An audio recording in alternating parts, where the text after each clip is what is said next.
So please do share, what are the benefits you have found? You told us what you've been suffering. Now, how did they benefit you when you started? So for me personally, I have Hashimoto's. So my hypothyroidism is an autoimmune. I've had 2 kids. I learned of my Hashimoto's when I had my daughter, who's 11 and almost 10 and a half now, almost 11. I was through my blood work when I was pregnant that I discovered that I was hypothyroid. And through pregnancy my medication was pretty balanced. I had my son almost 5 years ago, coming up to 5 years ago.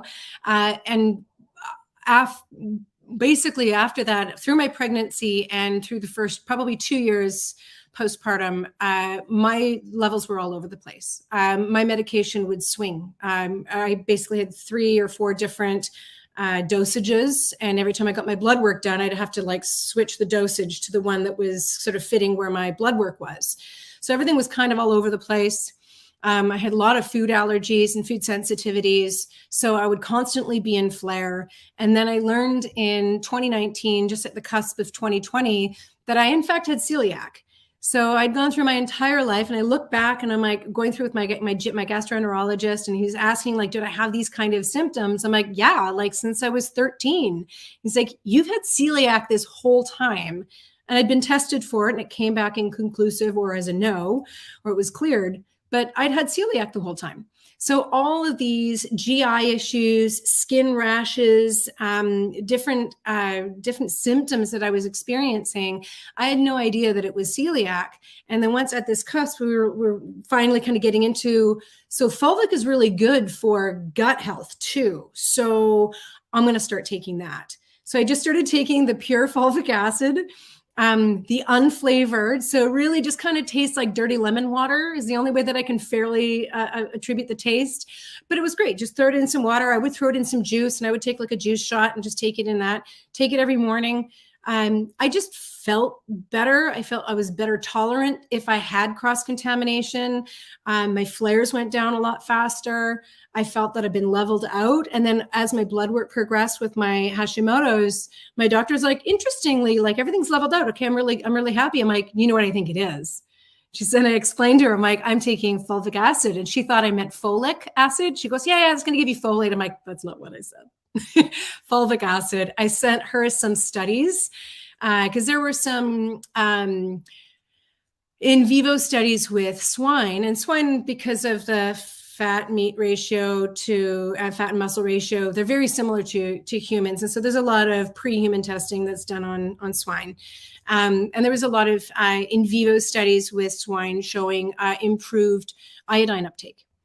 And iodine is a really important part of thyroid health. So that was sort of the big connector to me. I'm like, I should be taking this more often, because if it's working on thyroid or iodine uptake in pigs, it's going to work with anybody who has any kind of thyroid dysfunction.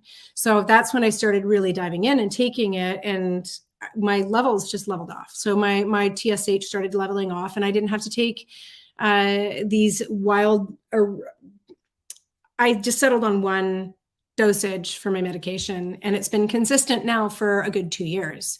So I found that for me, it was just the mineral uptake, being able to digest better. If I did fall into a flare, if I did have cross-contamination, which inevitably happens because gluten is in the most wildest of places in food. So I do find that I do get cross-contamination. I find that because I'm taking it regularly, I'm taking fulvic regularly, I find that the flare dissipates a lot more quickly.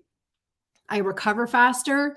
And a big part for me with my Hashimoto's is dehydration. I find my skin is less dry. My nails are stronger. My hair is grown stronger. I don't have as much breakage because I'm obviously taking in the minerals and nutrients that I need to produce stronger, healthier skin, hair, and nails. So those are some of my bigger symptoms that have tended to kind of resolve entirely. I still do take my medication. I still have stuff that I need to take, but I find that I'm not taking as much or as high of a dosage of some of the supplements that my GI and my neurologist had recommended or suggested for me. I don't have to take as much. I get the same results. I still have to take some supplements, but I just don't have to take as many. It sounds so much like what I usually recommend to cannabis growers in crisis.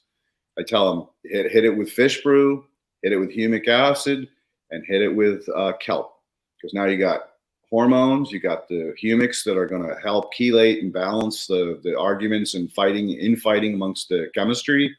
And of course, the biology is going to just smooth everything out. So yeah, I'm not surprised at how it benefits you in your disease issues, because what you're saying is exactly what we see in those circumstances. And Silly Lily, tag that question, Ken, that Silly just put up at 5:58. All right, we definitely want to talk a little bit more about that in a little bit. So, oh yeah, he popped and went. All right, so good.